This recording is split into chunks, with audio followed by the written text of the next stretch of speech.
اعوذ باللہ السمیع العلیم العظیم الحفیظ بوجہ الکریم وسلطانہ القدیم من الرجس الخبیث المخبث الشیطان اللعین الرجیم وقبیلہ ونفخہ ونفسہ وہمزہ۔ بسم اللہ الرحمن الرحیم۔ تمام نبیوں کے سردار حضرت محمد صلی اللہ علیہ وآلہ وسلم اور تمام مذاہب کے سردار دین اسلام کے پیروکاروں، السلام علیکم طبتم۔ صلاۃ و سلام حضور صلی اللہ علیہ وسلم کی ذات پر اور دنیا کے عظیم ماں باپ حضرت محمد صلی اللہ علیہ وسلم کے ماں باپ حضرت عبداللہ اور آمنہ۔ آج کی گفتگو جو ہے وہ 30ویں مرحلے میں داخل ہو گئی، حضرت رحمت من ربی۔ آج کی جو گفتگو ہے یہ حضرت امام نووی شافعی، گفتگو شروع کرنے سے پہلے ہم ان کے نام پہ تھوڑا سا تبصرہ کر لیں۔ ابو زکریا آپ کی کنیت، لیکن آپ کا کوئی بیٹا نہیں تھا، آپ نے شادی ہی نہیں کی تھی، ابو زکریا ویسے ہی سم ٹائم ویسے ہی کنیت رکھ لی جاتی ہے، ضروری نہیں کہ بیٹا۔ محی الدین آپ کو ٹائٹل ملا، دین کو زندہ کرنے والا۔ اصل نام آپ کا جو ہے وہ یحییٰ ہے، حضرت زکریا علیہ السلام کے بیٹے کے نام، یعنی شرف نووی بن مری بن حسن بن حسین بن محمد بن جمعہ بن حزم، یہ تھوڑا سا تعارف ہو گیا۔ تو معلوم یہ ہوا کہ اصل نام آپ کا جو ہے وہ یحییٰ ہے۔ والد گرامی، آپ کے والد جو ہیں وہ شرف ان کا نام ہے۔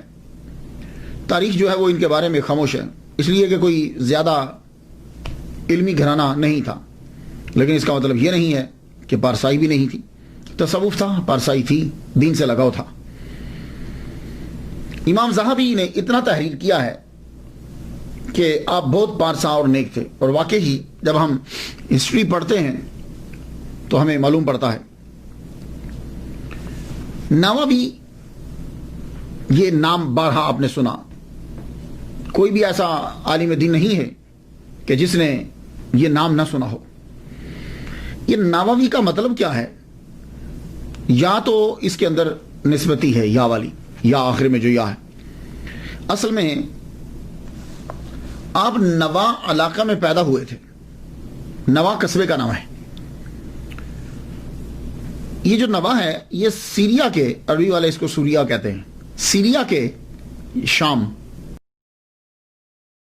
پرانا نام شام، نیا نام سیریا۔ اس کے دارالحکومت دمشق، جسے دمسکس بھی کہتے ہیں، کہ قریب ایک قصبہ ہے نوا۔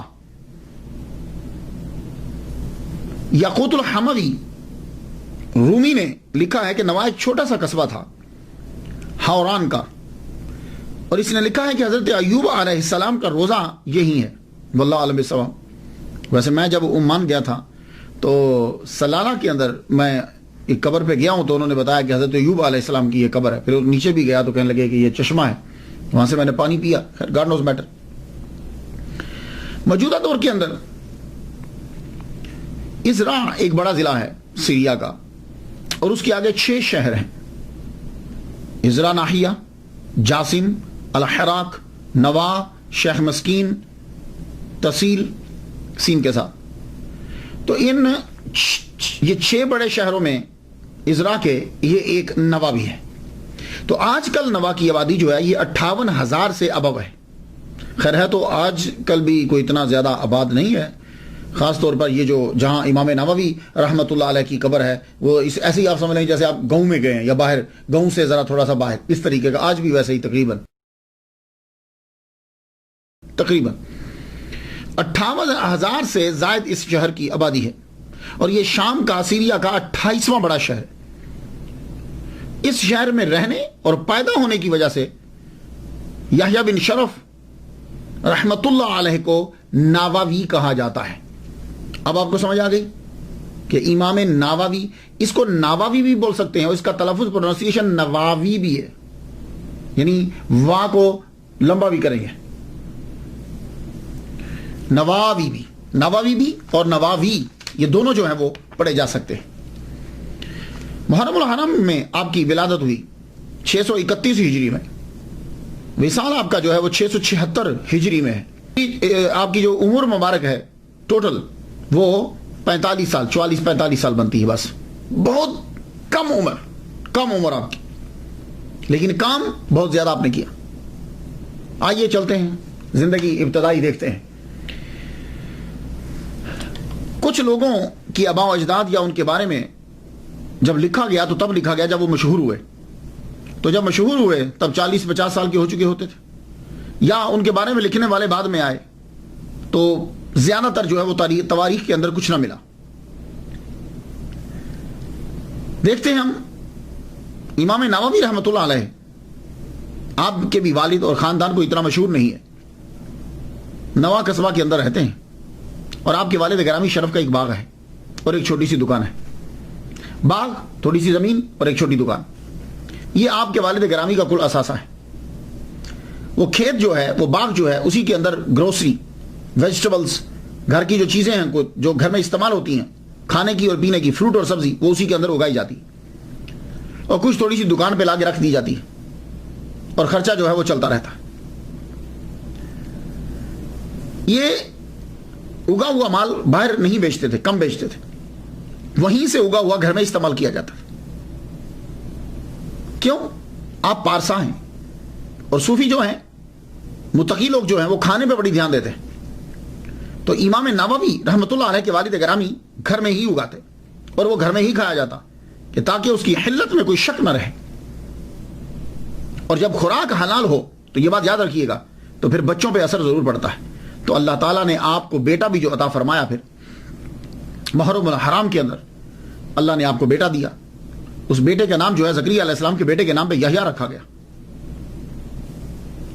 اب یہ بیٹا اپنے ماں باپ کو نماز پڑھتے ہوئے دیکھ رہا ہے، اپنے ابا کے ساتھ دکان میں جاتا ہے، اپنے والد کے ساتھ کھیتوں میں جاتے ہیں، اپنے والد کے ساتھ باغ میں جاتے ہیں، اور ابا کی پارسائی کو دیکھ رہے ہیں۔ اس دور کے اندر عام مسلمان بھی آج کے دور کے بڑے پارسا اور متقی مسلمان کے برابر ہوتا تھا، عام مسلمان بھی، یہ بات یاد رکھیے گا، عام مسلمان۔ آپ کے والد گرامی نے جب بیٹا پڑھنے کے قابل ہوا، آپ کے والد گرامی نے آپ کو داخل کروا دیا مسجد کے اندر۔ مدرسہ جو مکتب تو ہوتے تھے، تب مکتب ہی ہوا کرتے تھے، قرآن ہی سب سے بڑی کتاب ہوتی تھی، اور اسی کو سیکھنا علم ہوتا تھا۔ بیٹے کو داخل کروا دیا، آپ نے قرآن مجید پڑھنا شروع کیا، لیکن آپ کی طبیعت کے اندر بالکل حضرت یحییٰ علیہ السلام کا اثر ہے۔ اگر آپ حضرت یحییٰ علیہ السلام کو دیکھیں نا، وہ بھی تنہائی، اکثر تلاش کرنا پڑتا تھا کہ ہیں کہاں، اور وہ گوشہ میں بیٹھ کر تدبر و تفکر میں لگے رہتے تھے یا روتے رہتے تھے۔ یہی حال امام نووی رحمۃ اللہ علیہ کا، بچپن ہی سے گمسم، شاید کسی چیز کو سوچتے رہتے۔ قرآن مجید آپ پڑھنے لگے تو آپ کو معلوم ہے کہ جب مکتب میں جاتے ہیں تو ظاہر ہے اکیلے تو نہیں جائیں گے، ساتھ اور بھی جاتے ہیں لوگ، اور بچے بھی جاتے ہیں۔ آپ چھپ چھپ کے کیا کرتے کہ جب چھٹی ہو جاتی تو بھی قرآن مجید پڑھتے رہتے، کوئی کتاب ہاتھ لگ جاتی تو کتاب پڑھتے رہتے۔ 10 سال آپ کی عمر ہو گئی، 10 سال قرآن مجید حفظ کرنے پہ ڈال دیا والد گرامی نے، اور جب چھٹی ہوتی تو آپ قرآن مجید جو ہے وہی پڑھتے رہتے۔ ایک مرتبہ کیا ہوا، آپ بیٹھے ہوئے قرآن پڑھ رہے یا کوئی کتاب پڑھ رہے تھے، لڑکوں نے آگے تنگ کیا کہ اٹھو یحییٰ، آؤ ہمارے ساتھ کھیلو۔ آپ نے فرمایا میں نہیں کھیلوں گا، جاؤ مجھے پڑھنے دو۔ پھر بولے آؤ کھیلو ہمارے ساتھ۔ سارے لڑکے مل کر انسسٹ کرنے لگے کہ آج آپ کو ضرور لے کر جائیں گے، آج آپ ضرور کھیلیے گا۔ جب انسسٹ کیا آپ رونے لگ گئے۔ اس بات کو نقل کیا ہے شیخ یاسین ابن یوسف مراکشی نے، کہتے ہیں کہ یہ اس وقت دیکھ رہے تھے، میں دیکھ رہا ہوں کہ لڑکے تنگ کر رہے ہیں اور آپ رو پڑے۔ جب آپ روئے تو لڑکے جو ہیں وہ چلے گئے۔ جب آپ نے یہ سچویشن دیکھی تو اندر چلے گئے، مدرسہ میں گئے، مدرسہ میں جا کے پوچھا کہ اس مدرسے کا استاد کون ہے، ٹیچر کون ہے، بتایا گا یہ۔ تو آپ نے جا کر ٹیچر سے یہ کہا کہ یہ جو لڑکا بار یحییٰ جسے پکار رہے تھے، میں تمہیں اس لڑکے کے بارے میں بتانا چاہتا ہوں، اس لڑکے کی تعلیم پہ خاص دھیان دو، یہ لڑکا بڑا ہو کر عالم دین بنے گا۔ تو استاد، محلے کے استاد پوچھنے لگے بھائی آپ پامسٹ ہو، یووی ہو، کاہن ہو، کیا ہو؟ کہنے لگے میں کچھ نہیں ہوں، لیکن یہ لڑکا بہت کچھ بنے گا۔ یہ کہہ کر آپ چلے گئے۔ استاد جو ہیں، کچھ لوگوں کی بات ایسی ہوتی ہے کہ جب وہ بات کوئی سنتا ہے تو پھر وہ بات جم جاتی ہے، حالانکہ اس جیسی باتیں پہلے بھی سنی ہوتی۔ استاد نے یحییٰ امام نووی رحمۃ اللہ کے والد گرامی کو بلایا، وہ تشریف لائے، گفتگو چل پڑی. کہنے لگے یحییٰ کے والد گرامی شرف سے کہنے لگے آپ کو ایک بات بتاؤں، آج ایک بزرگ آئے تھے، بڑا نورانی چہرہ تھا ان کا، تمہارے بیٹے کے بارے میں کہہ رہے تھے کہ یہ بڑا ہو کر بڑا عالم دین بنے گا، تو تم خاص توجہ دیا کرو اس بچے کے اوپر. اب جب بات چھڑ گئی تو امام نووی کے والد گرامی شرف کہنے لگے ہاں یار آپ بھی کہہ رہے ہو، میں بھی اس بچے کے اندر عام بچوں والی طبیعت نہیں دیکھتا. میں آپ کو استاد جی مولوی صاحب ایک بات بتاتا ہوں، یہ 7 سال کا تھا، اب تو اس کی عمر 10 سال ہو گئی ہے، یہ 7 سال کا تھا. تو ماہ رمضان المبارک ہم تراویح پڑھ کر تو ہم سب سو گئے. ہم جب سوئے تو رات کافی گزر گئی تو یہ بچہ اٹھ پڑا. اٹھنے کے بعد کمرے کے چکر لگانے لگ گیا اور مجھے اٹھا رہا، ابا اٹھو، ماں کو بھی اٹھو، آپ لوگ سوئے ہوئے ہو، کیا آپ کو نظر نہیں آ رہا کہ کمرہ پورا نور سے بھر گیا ہے؟ میں بھی اٹھا، اپنی بیوی کو بھی اٹھایا، تو میں نے غور کیا تو گنا تو پتا چلا کہ آج 27ویں ہے. اللہ اکبر جل شانہ. تو میں یہ ابھی 7 سال کا تھا. تو یہ میں ایک بات آپ کو سنا رہا ہوں، اس طرح کی کئی باتیں. بہرحال استاد انہوں نے اور والد گرامی نے یہ کہا اچھا ٹھیک ہے، اس کی جانب توجہ دی جاتی ہے، اب جتنا میں کر سکتا ہوں کروں. کیا کروں کہ دکان بھی سنبھالنا ہے، کھیت بھی سنبھالنا ہے، باغ بھی سنبھالنا ہے، اور کوئی ہے نہیں میری ہیلپ کرنے والا. چلیے آپ اس کو حفظ مکمل کروا دیجئے، پھر دیکھتے ہیں. امام نووی رحمۃ اللہ علیہ نے حفظ کیا. حفظ کرنے کے بعد آپ جو کتاب ملتی پڑھتے رہتے. اب نواں قصبے کے اندر کتنی تعلیم ہوگی، کتنا ہوگا، چھوٹا سا تو قصبہ ہے. اب باپ یہ چاہتا ہے کہ یہ بچہ میرا سہارا بنے، میرے ساتھ دکان پہ بیٹھے، میرے ساتھ کھیت میں کام کرے. لیکن بیٹا ہے کہ اس کا شوق ہے کہ میں پڑھنا چاہتا ہوں، لیکن وہ ابا کے سامنے ضد بھی نہیں کرتے، لیکن بتا دیا کہ میں پڑھنا چاہتا ہوں. باپ بھی دیکھ رہے ہیں کہ بیٹا پڑھتا رہتا ہے، کوئی نہ کوئی کتاب لے کے پڑھتے رہتے. اس طریقے سے 18 سال گزر گئے. کیوں؟ والد گرامی جو ہیں وہ غریب ہیں، وہ یہ چاہتے ہیں کہ یہ یہاں کام کریں. لیکن آخر کار باپ نے اپنے بیٹے کے شوق کے آگے سر کو جھکا دیا. تو 18 سال جب آپ کی عمر ہو گئی تو بہت وقت گزر گیا ہے. نارملی طور پر جتنے آئمہ ہیں، بڑے لوگ ہیں، 18-19 سال کی عمر میں یہ سارا مروجہ علوم پڑھ لیتے تھے. لیکن امام نووی رحمۃ اللہ علیہ کی 18 سال عمر گزر گئی، ابھی تک سوائے حفظ کے اور کچھ نہیں کیا. اور جب آپ کی عمر 18 سال ہوئی، آپ کے والد گرامی نے کہا چل بیٹے میں تجھے لے کر چلتا ہوں، دمشق چلتے ہیں. دمشق چلتے ہیں. کیوں؟ اس لیے کہ دمشق کے اندر ہی وہیں بڑے بڑے جو ہیں وہ مدرسے تھے. آپ جو ہیں نوا سے آپ دمشق کی جانب بڑھے. 649 ہجری میں دمشق میں پہنچے. اس شہر کو دمشق بھی کہا جاتا ہے. ویسے عام طور پر ہم دمشق کہتے ہیں، یہ ہمارے جو معاشرے کے اندر دمشق کی جانا، دمشق. انگلش میں جب بولیں گے دمسکس، یہ اصل لفظ جو ہے یہ عبرانی سے آیا، یہ گریک یونان کے اندر، یونان سے آیا انگلش کے اندر. آگے پھر جو ہے وہ ہم نے بھی اس کو کچھ نہ کچھ اڈاپٹ کر لیا. یہ دمسکس جو ہے دوسرا بڑا شہر ہے سیریا کا. 2004 کے مطابق اس کی آبادی جو ہے وہ 2.6 ملین لوگ ہیں دمشق کے. یہ دمسکس کا معنی کیا بنتا ہے؟ Well watered place. یہاں کے پھل بڑے مشہور ہیں، باغات بہت زیادہ تھے. جب آپ کے والد آپ کو دمشق سے لے کر آئے 649 ہجری میں، تو تب بھی آج سے 883 سال قبل وہاں دمشق میں 300 سے زائد تعلیمی ادارے تھے جو پڑھا رہے تھے. اس میں کچھ کالجز کے سٹینڈرڈ کے تھے، کچھ سکول کے سٹینڈرڈ کے تھے، کچھ یونیورسٹی، اور کچھ جو ہیں وہ چھوٹے مکتب بول لیجیے. تو آپ کے والد گرامی نے آپ کو مدرسہ سارمیہ میں داخل کروا دیا. یا وہ غریب تھے، پیسے افورڈ کر نہیں سکتے تھے. سارمیہ میں جب داخل کروایا، امام نووی رحمۃ اللہ علیہ مدرسے میں پہنچے. داخلہ تو مل گیا آپ کو، 1 دن 2 دن گزر گیا، رہنے کو جگہ نہ ملی. آپ نے جا کے پوچھا پرنسپل سے کہ میں رہوں کہاں، میری رہائش کیا، کتابیں بکس کہاں رکھوں؟ کہا بھائی ہمارے پاس جگہ تو نہیں، ہم آپ کو جگہ نہیں دے سکتے. امام نووی نے فرمایا جگہ نہیں دو گے تو میں چیزیں کہاں رکھوں گا؟ تو آپ اس مدرسے سے آگے بڑھے تو رواحیہ مدرسہ کے اندر جا کر آپ نے داخلہ لے لیا. یہ ایفیلیٹڈ تھا اموی یونیورسٹی کے ساتھ. یہ جو مدرسہ رواحیہ ہے، اس مدرسے کو ایک تاجر نے بنایا تھا. اس کا نام تھا ذکی الدین ابو القاسم، اور وہ ابن رواحہ کے نام سے مشہور تھا. تو اسی کی وجہ سے اس مدرسے کا نام جو ہے مدرسہ رواحیہ پڑ گیا. چونکہ آپ غریب تھے, داخلہ مل گیا, مدرسہ بھی اور اس کے اندر کمرہ بھی چھوٹا سا مل گیا. اتنا چھوٹا کمرہ کہ بمشکل کتابیں پوری ہیں, اور جب کتابیں رکھ لی تو لیٹنے کی جگہ کوئی نہیں. لیکن آپ کو شوق تھا آپ نے کہا کوئی بات نہیں, کتابیں رکھی, خود بیٹھے, یہ چاروں طرف آگے پیچھے ادھر کتابیں, بس پڑھنا شروع کر دیا. اب 18 سال آپ کی عمر ہے تو بہت تیزی کے ساتھ جانا ہے, سفر جو ہے وہ سمیٹنا ہے تیزی کے ساتھ اور جلدی کے ساتھ. آپ نے پڑھنا شروع کر دیا. اب اس کا ایک ہی حل تھا کہ آپ کلاسز زیادہ لیں. تو آپ نے دن میں 12 لیکچر لینا شروع کر دیے. یعنی 12 لیکچر سے مراد آپ یوں لیں کہ 12 سبجیکٹ جو ہیں وہ آپ نے پڑھنے شروع کر دیے ایک دن کے اندر. اب جب 1 گھنٹہ بھی اگر ایک سبجیکٹ پہ لگے تو 12 گھنٹے ہوئے, اور اب جو 12 گھنٹے کے آپ نے سبجیکٹ پڑھے ہیں اب اس کو یاد بھی کرنا ہے تو 12 گھنٹے لگے, 24 گھنٹے تو یہیں گزر گئے. تو 2 سال تک آپ نے اتنی محنت کی کہ 12 لیکچر روزانہ کے جو ہے وہ آپ لیتے, یہ آپ نے اب وہاں پڑھے.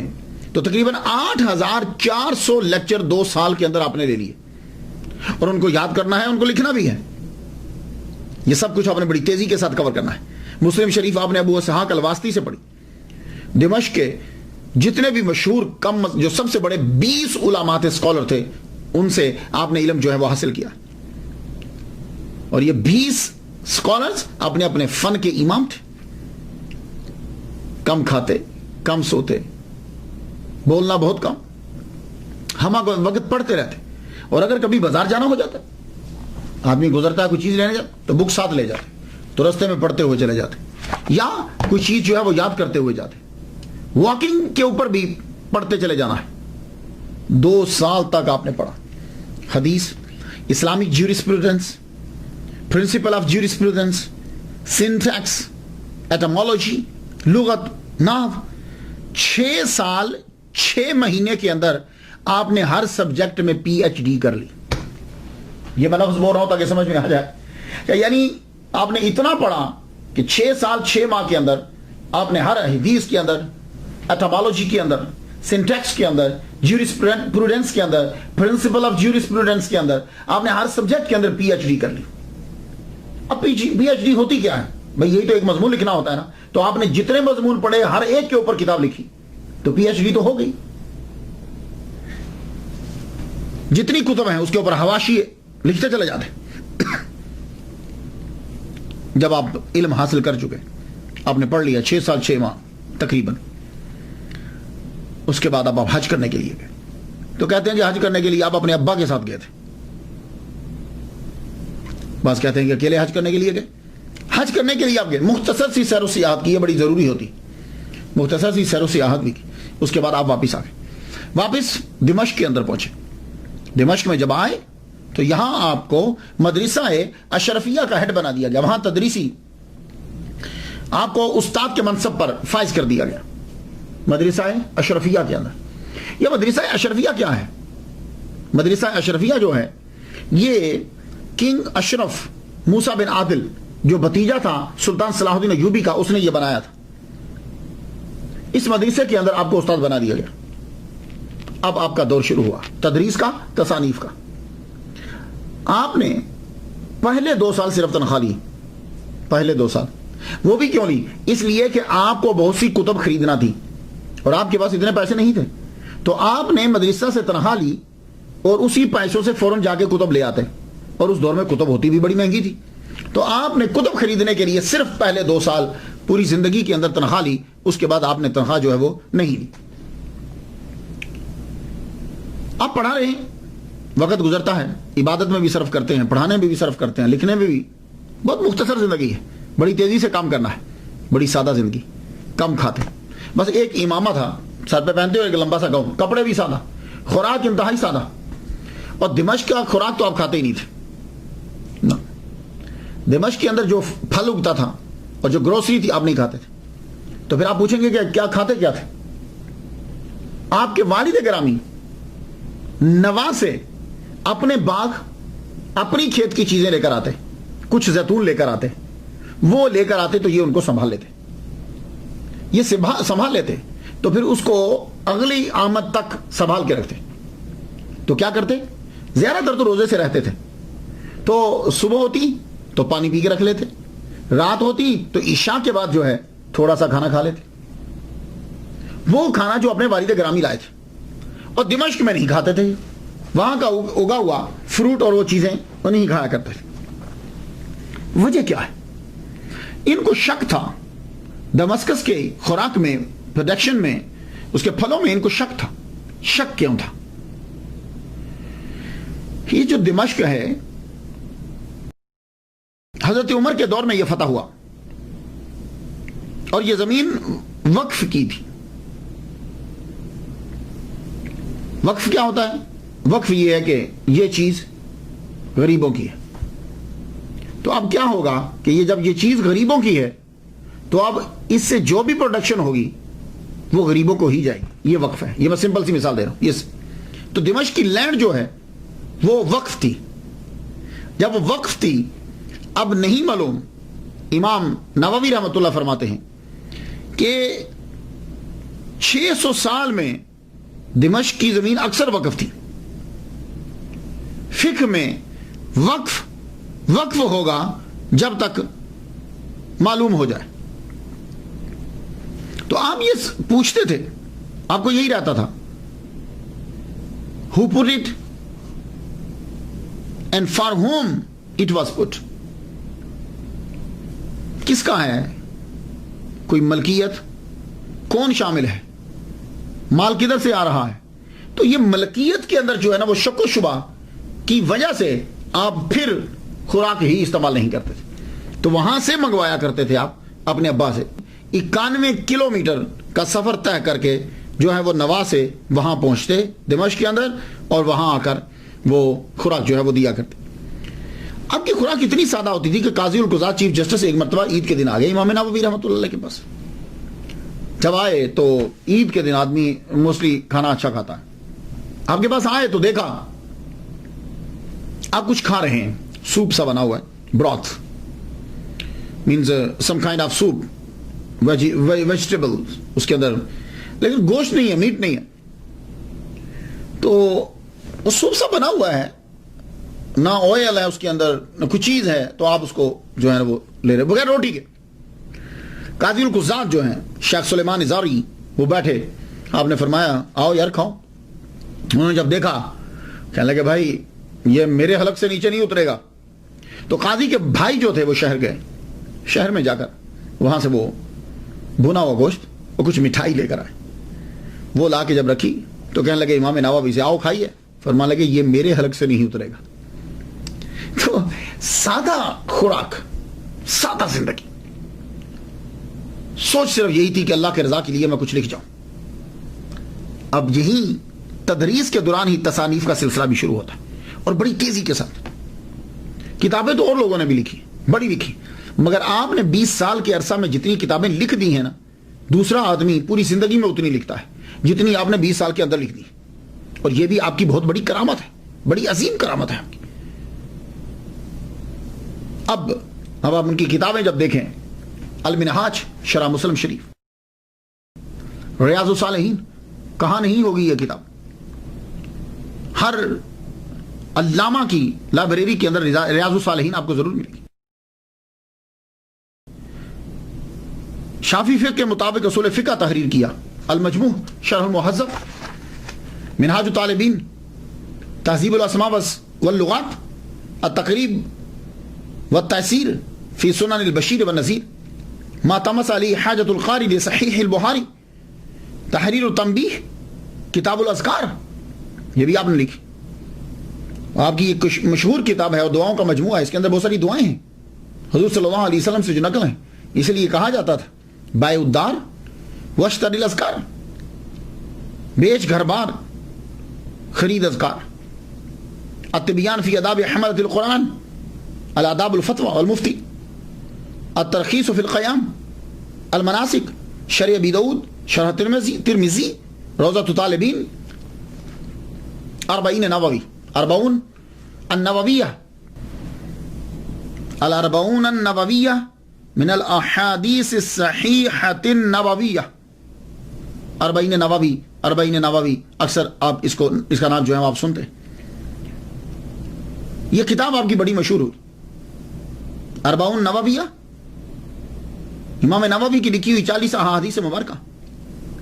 یہ جو 40 احادیثیں ہیں حضور صلی اللہ علیہ وآلہ وسلم کی آئے ایک حدیث ہے جس کو حضرت مولا علی رضی اللہ تعالیٰ عنہ نے بیان کیا، حضرت عبداللہ بن مسعود رضی اللہ تعالیٰ عنہ نے، حضرت ابو دردہ نے، حضرت معاذ بن جبل نے، حضرت عبداللہ بن عمر نے، حضرت عبداللہ بن عباس نے، انس بن مالک نے، حضرت ابو ہریرہ نے، حضرت ابو سعید خدری رضی اللہ تعالیٰ عنہم اجمعین. ان سب نے یہ بیان کیا. مفہوم یہ ہے کہ حضور صلی اللہ علیہ وآلہ وسلم نے فرمایا کہ جو 40 احادیث یاد کر لے گا جن کا تعلق میری امت میں سے کوئی یاد کرے اور اس کا تعلق دین سے ہو 40 حدیثوں کا، تو قیامت کے دن وہ اٹھے گا علماء میں اور فقہاء میں. اور ایک حدیث میں ہے کہ وہ شہداء میں اٹھے گا، یعنی جب علماء کا گروپ اٹھایا جائے گا اس کے اندر ان کو بھی شامل کر دیا جائے گا. جیسے آپ دیکھیں نا جب سیلیبریٹیز جا رہی ہوتی ہیں تو بیچ میں دوسرے بندے بھی ہوتے ہیں، تو علماء کا گروپ اٹھے گا تو بیچ میں وہ بھی بندہ ہوگا، شہداء کا گروپ اٹھے گا بیچ میں اس بندے کو بھی جگہ دے دی جائے گی. 40 یہ حدیث، اس حدیث پر جو ہے وہ عمل کیا. پھر بہت سے لوگوں نے 40 احادیث مبارکہ جو ہیں وہ لازمی لکھی انہوں نے. امام نووی رحمۃ اللہ علیہ لکھتے ہیں کہ میرے علم کے مطابق سب سے پہلے عبداللہ بن مبارک نے لکھی 40، پھر اسلم بن توسی نے، حسن بن سفیان النسائی نے، ابو بکر اجری نے، ابو بکر محمد بن ابراہیم الاصفہانی دارا قطنی نے، الحاکم ابو نعیم نے، عبد الرحمن سلامی نے، ابو سعید المدینی نے، ابو عثمان صابونی نے، امام بائحقی رحمۃ اللہ علیہ نے. ان کے علاوہ ہزاروں لوگوں نے 40 لکھی ہے. ابھی آپ چلے جائیے دیکھیے کئی لوگوں نے 40 لکھی. میں ابھی دیکھ رہا تھا ڈاکٹر طاہر القادری صاحب کی بھی ایک 40 ہے. 40 بہت سے لوگوں نے لکھی، لیکن جو شہرت امام نووی رحمۃ اللہ علیہ کی 40 کو ملی ہے یہ کسی کو نہیں ملی. یہ اللہ کا کوئی خاص کرم ہے. کسی نے 40 لکھی تو ایک موضوع پہ جہاد پہ لکھ دی، کسی نے مسجد پہ لکھ دی، کسی نے رمضان کی ساری حدیثیں 40 اکٹھی کر دی، کسی نے قرآن کی 40 حدیثیں اکٹھی کر دی، کسی نے علم کے اوپر 40 حدیثیں اکٹھی کر دی. ہر ایک نے تباہ آزمائی کی ہے. لیکن امام نووی رحمۃ اللہ علیہ نے جب 40 نووی لکھی تو آپ نے پہلے یہ دیکھا کہ بخاری اور مسلم صحیح حدیث جو ہے وہ اس کے اندر لکھی آپ نے. لیکن حدیث 40 نووی لکھتے ہوئے آپ نے اوپر چین نہیں لکھی. کہتے ہیں کیوں نہیں لکھی؟ اس لیے کہ تاکہ یاد کرنے میں جو ہے وہ آسانی ہو جائے، وہ اسناد کے چکر میں نہ پڑا رہے.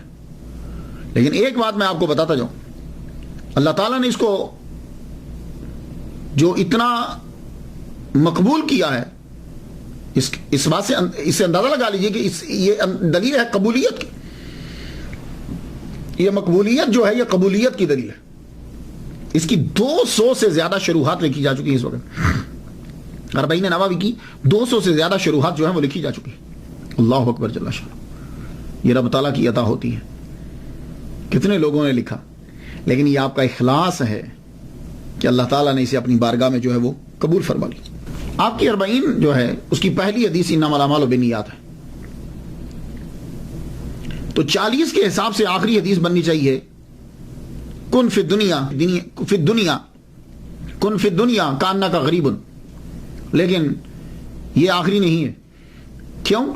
اس لیے کہ نام 40 نووی ہے، لیکن جب میں اس کے اندر احادیث گنتا ہوں تو احادیث جو ہیں وہ اس کے اندر 40 نہیں ہے، 40 نہیں ہے. 40 کا معنی تو 40 ہوتا ہے. حدیث اس کے اندر جو ہے وہ 42 ہیں. لک، اور آخری حدیث قال اللہ تعالی یا ابن آدم انک ما دعوتنی ورجوتنی غفرت لک علی ما کان منک ولا ابالی یا ابن آدم. آخری حدیث جو ہے وہ یہ بنتی ہے.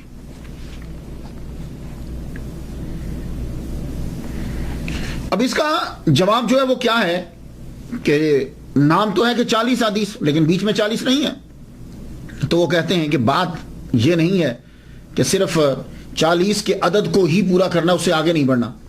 اصل مقصد حدیث مبارکہ پر عمل کرنا ہے کہ 40 جو ہے وہ ہونی چاہیے. اس کا مطلب یہ نہیں ہے کہ تم زیادہ نہیں لکھ سکتے، کہ جس کو 40 آ گئی کم نہ ہو زیادہ ہو جائیں تو 40 اندر آ گئی.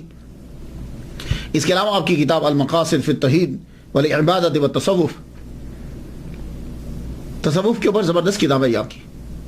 آپ پیدائشی ولی ہیں، پوری زندگی آپ نے حضرت ابو ذر غفاری رضی اللہ تعالیٰ عنہ کے مطابق جو ہے وہ گزار ڈالی. پوری زندگی آپ کے اوپر تصوف کا غلبہ رہا، اور آپ کی کرامات آج تک زندہ کتابیں ہیں آپ کی، یہ زندہ کرامت ہے۔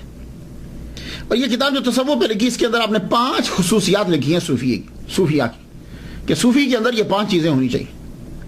خلوت و جلوت میں اللہ کے ہونے کا احساس، پہلا۔ دوسری صفت قول و فعل میں حضور صلی اللہ علیہ وسلم کی اتباع۔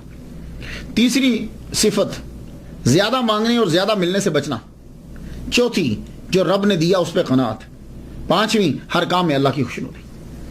اور یہ ہے تصوف۔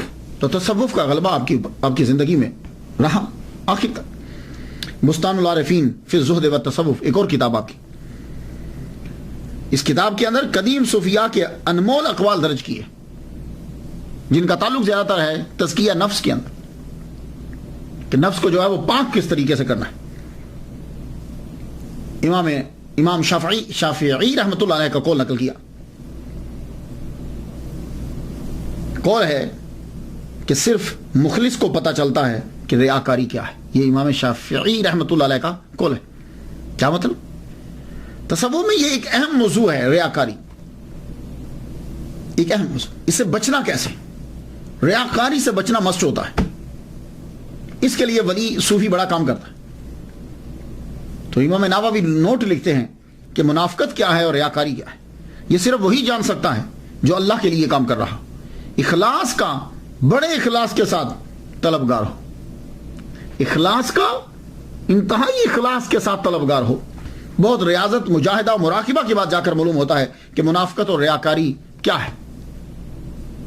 تو تصوف کے اوپر اور پوری زندگی ولیوں کی طرح جو ہے، جیسے جسے ہم نے تقسیم کر ڈالی ہے، ایک بہت بڑے صوفی، بہت بڑے علامہ، اور آپ کا لکھی ہوئی حزب، آپ کا لکھا ہوا ورد، وہ آج بھی لوگ جو ہیں وہ پڑھتے ہیں، ورد الامام النووی، اسے حزب النووی بھی کہا جاتا ہے۔ عرب میں صوفیہ کرام اسے اپنے وظائف میں پڑھتے ہیں۔ علامہ محمد سعید رمضان البوتی یہ بہت مشہور ہیں، 60 سے زائد انہوں نے کتابیں لکھی ہیں۔ 21 مارچ 2013 میں ان کو سیریا کے اندر مار ڈالا گیا، شام میں شہید کر دیا گیا ان کو۔ یہ تحریر کرتے ہیں کہ ورد الامام النووی جو ہے، یہ امام نووی کے ہی ہیں، پوری چین جو ہے انہوں نے بیان کی کہ کس نے کس سے لیا، کس نے کس سے روایت کی، اور وہ خود بھی اس کو اپنے وظائف میں پڑھا کرتے تھے، اور صبح، خاص طور پر صبح کے وقت اسے جو ہے وہ پڑھتے تھے۔ سلسلہ نقشبندیہ جو ہیں، یہ تو خیر اشعری ہیں، سلسلہ نقشبندیہ کے اندر جو ہے یہ اس وظیفے کو پڑھا جاتا ہے عرب ممالک کے اندر، عرب ممالک میں جو لوگ ہیں۔ یہ اگر ورد الامام النووی آپ کو ملے تو آپ اسے ضرور پڑھا کریں۔ بسم اللہ اللہ اکبر سے شروع ہوتا ہے۔ اس کی خاص بات جو ہے وہ سن لیجیے۔ اقول والا نفسی والا دینی والا اہلی والا اولادی والا مالی والا صحابی والا ادیانہم والا اموالہم الف الف بسم اللہ اللہ اکبر۔ اقول والا نفسی والا دینی والا اہلی والا اولادی والا مالی والا صحابی والا ادیانہم والا اموالہم الف الف الف لا حول ولا قوة الا باللہ العلی العظیم۔ بسم اللہ و باللہ و من اللہ و الی اللہ و علی اللہ و فی اللہ ولا حول ولا قوة الا باللہ العلی العظیم۔ یہ ہے ورد الامام النووی، مختصر ہے، اگر آپ کو عربی آتی ہو تو آپ اس کو جو ہے وہ 7-8 منٹ کے اندر جو ہے وہ اس وظیفے کو پڑھ دیتے ہیں۔ اجتماعی طور بھی اسے پڑھا جاتا ہے، اس کے اندر بڑا ہی آدمی پریشانیوں سے بچتا ہے۔ اللہ تعالیٰ کا خاص کرم جو ہے وہ شخص کے پہ ہوتا ہے جو اس حزب النووی کو پڑھتا ہے۔ امام نووی رحمۃ اللہ علیہ کی ایک خاص بات، باوجود اس بات کے کہ کوئی اتنا بڑا امیر خاندان نہیں ہے، لیکن چونکہ آپ کے اندر تقویٰ ہے، اس لیے آپ کے اندر کلمۃ الحق، دشمن بادشاہ کے سامنے بھی آپ دین کو بیان کر رہے، سچ کو بیان کرنا بادشاہ کے سامنے بڑا مشکل ہوتا ہے، اور آپ نے بیان کیا۔ آپ کے دور کے اندر جن کی حکومت تھی، آغاز ہوا، وہ خاندان غلامہ ہیں، ممالک۔ یہ ممالک کون ہیں؟ ان کا دوسرا سلطان جو ہے وہ ظاہر بی برس ہے، ظاہر بی برس دوسرا سلطان۔ یہ سلطان صلاح الدین ایوبی کے فوج میں سپاہی تھا، اس کو 10 فوجیوں کے اوپر حاکم بنایا گیا، پھر 100 فوجیوں کے اوپر حاکم بنایا گیا، پھر 1000 کے اوپر حاکم بنایا گیا، پھر 10,000 کے اوپر حاکم بنایا گیا، اور جب ایوبیوں کی حکومت ختم ہو گئی تو پھر یہ جتنے ہیں سب ممالک جتنے، یہ سب مل کر اس نے حملہ کیا تتاریوں منگولیوں کے ساتھ، مار بھگایا ان کو فارس تک. اس کے بعد جتنا قبضہ جو ہے وہ کر لیا انہوں نے. یہ سلطان، یہ خلیفہ بنا. اور جب یہ دمشق کے اندر داخل ہوا تو پورے تکبر کے ساتھ کہ میں نے اس کو فتح کیا ہے منگولوں سے. لیکن جب یہ آیا، امام نووی رحمۃ اللہ علیہ پسند کرتے تھے اسے. کیوں؟ اس نے تتاریوں کو مار بھگایا، لیکن اس کے سسٹم کو آپ پسند نہیں کرتے. جب یہ دمشق میں داخل ہوا، اس نے حکم نامہ جاری کیا، لیٹر ارسال کر دیا سب کو کہ بادشاہ کو جو ہے وہ ٹیکس دیا جائے. امام نووی رحمۃ اللہ علیہ نے فوراً خط لکھا. اس کو خط لکھ کے فرمان لگے، سن، اسلامک فقہ میں خلیفہ کے لیے ٹیکس حرام ہے. اسلام میں زکوٰۃ کا نظام ہے. کچھ لوگوں نے آواز اٹھائی، لیکن یہ ظاہر بھی برس کے خلاف جو سب سے بڑی آواز تھی وہ حضرت امام نووی رحمۃ اللہ علیہ کی. امام یحییٰ النووی رحمۃ اللہ علیہ، آپ نے لکھا تمہیں خدا کا خوف نہیں ہے اے خلیفہ؟ جیسے تمہیں اللہ تعالیٰ نے کہا ہے ویسے کام کرو، جیسے اللہ چاہتا ہے ویسے کام کرو. تاتار نے مسلمانوں کی زمین جو ہے وہ ظلمن لے لی تھی، گویا کہ وہ چور تھے اور یہ مال مسروقہ ہے. اب تم نے قبضہ واپس لیا تو بتاؤ مال حقدار کو واپس کرنا چاہیے یا خود کھانا چاہیے؟ تم چوری کا مال کھاؤ گے؟ تم میں اور منگولوں میں فرق کیا رہ گیا؟ کچھ علماء دربار نے یہ فتویٰ دے دیا تھا کہ تم نے لڑ کے لیا ہے، تم قابض ہو، یہ تمہاری ذاتی جگیر ہے. جب خط بیبرس نے پڑھا تو سیکھ پا ہو گیا. حکم دیا اس عالم کو اس عالم کی تمام مراعات اور وظائف اور تنہائیں ختم کر دی جائیں. لوگوں نے کہا جناب وہ آگے نہیں لیتا، وہ تنہا نہیں لیتے، کوئی مراعات اس کو نہیں دی جاتی. اب امام نووی کو اپنے دربار میں بلایا. دیکھو گے یہ ہیں کون؟ امام نووی رحمۃ اللہ علیہ بڑی شان کے ساتھ تم طراق کے ساتھ آپ داخل ہوئے، دربار میں داخل ہوئے. گفتگو جب چل پڑی تو وہ کہنے لگا کہ آپ نے میرے خلاف فتویٰ دیا ہے، آپ مجھے بتاؤ، میں یہ جو لوگوں سے پیسے لے رہا ہوں یہ میں جہاد کا ٹیکس لے رہا ہوں، مجھے جہاد کرنا ہے، پیسے چاہیے، میں اس لیے ان سے ٹیکس لے رہا ہوں. اب آپ بتاؤ، سارے مولوی بیٹھے ہیں، کیا جہاد کے لیے یا ایمرجنسی ہو جائے تو بادشاہ خلیفہ جو ہے وہ ٹیکس نہیں لے سکتا؟ تو بات تو بالکل اس کی بجا تھی. فقہ کے اندر یہ جائز ہے، جب ایمرجنسی نافذ ہو جاتی ہے تو زکوٰۃ کے علاوہ بھی پیسے خلیفہ جو ہے وہ عوام سے لے سکتا ہے. لیکن آپ نے کیا فرمایا سن لیجئے، اور یہ حضرت امام نووی کا ہی خاصہ ہے کہ آپ نے یہ جملے بول دیے. آپ نے فرمایا سن، تم یہ جو دلیل دے رہے ہو کہ میں جہاد کا ٹیکس لیتا ہوں، سنو، غور سے سنو.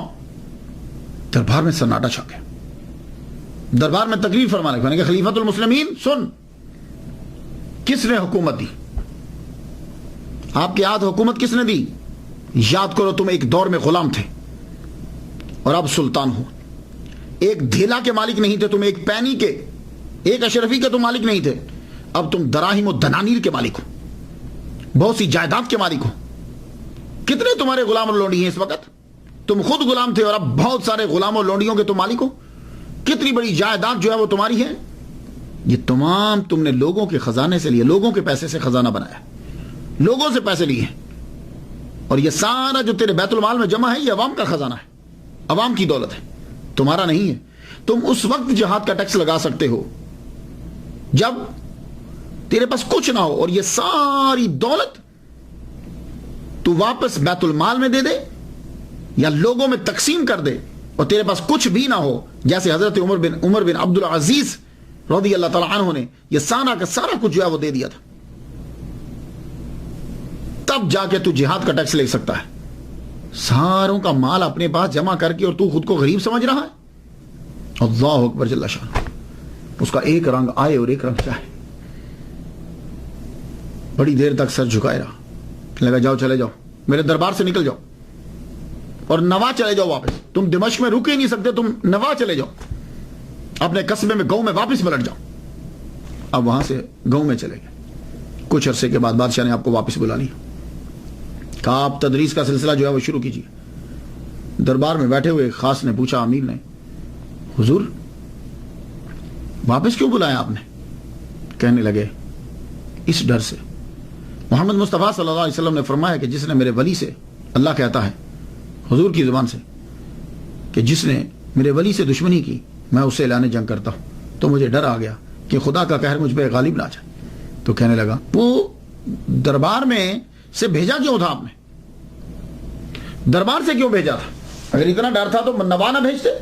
کیا لگے نہیں,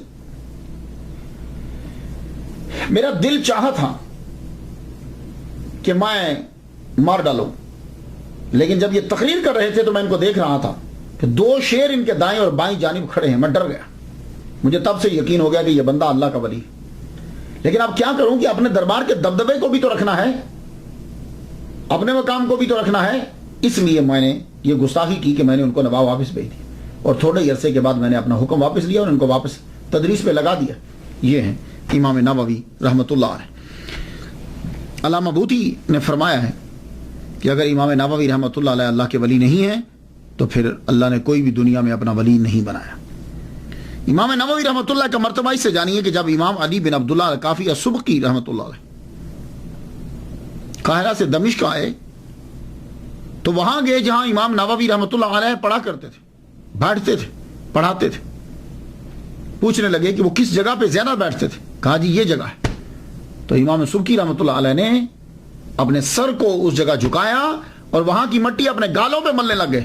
کیا لگے میں یہ چاہتا ہوں کہ یہ گال اپنے اس جگہ رکھ دوں جہاں یہ عظیم محدث جو ہے وہ اپنے پاؤں رکھا کرتا تھا. اللہ اکبر جل شان. مفتی شافعی اللہ الدین عطار رحمۃ اللہ علیہ بیان کرتے ہیں کہ آپ نے اکیلے زندگی گزار دی, شادی نہیں کی. آخری سال اپنی زندگی کے آپ اپنے شہر نوا میں واپس آ گئے.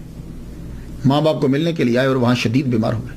جب بیمار ہوئے آپ کو معلوم ہو گیا کہ اب میں دنیا سے جانے والا ہوں, تو آپ نے وصیت کی کہ سنو میری قبر بنانا یہیں, لیکن میری قبر کو پکا نہ بنانا اور میری قبر کے اوپر گنبد نہ بنانا.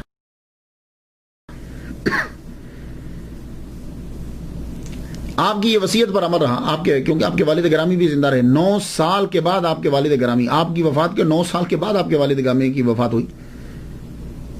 تو اگر آپ اب جائیں نوا شہر میں جائیں سیریا میں, تو آپ ایک تو آپ کو نظر آئے گا بہت دور ہے آپ کا مزار جو ہے نا, ایسے گاؤں سے باہر کی جگہ میں.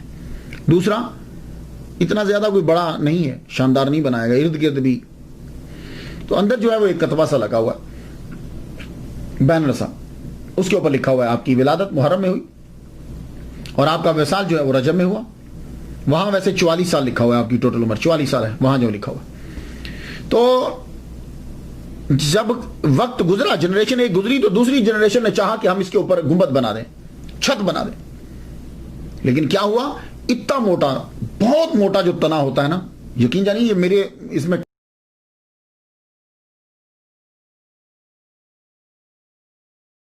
کلابے میں یہ بھی نہیں, میرے بازو میں نہیں آئے گا, وہ اس سے بھی بڑا ہے وہ.